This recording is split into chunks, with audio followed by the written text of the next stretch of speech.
Going through the transition from catching to pitching, it was basically, okay, I can throw it as hard as I want. How are we going to try and spin this? Try to figure out a breaking ball.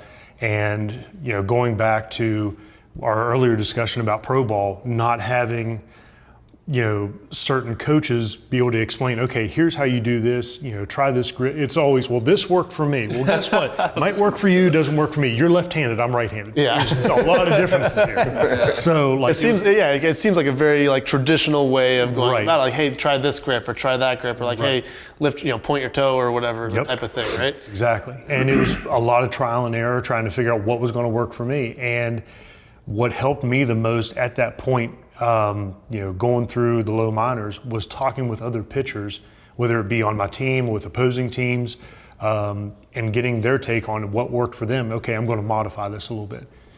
Kind of got rushed to the big leagues and lived on a fastball for 2 years.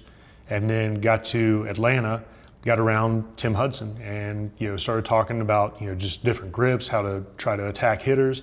I was fortunate enough to work with Brian McCann, as far as how to try and set guys up from a catcher's standpoint, which I completely understood, and then would apply it up on the mound.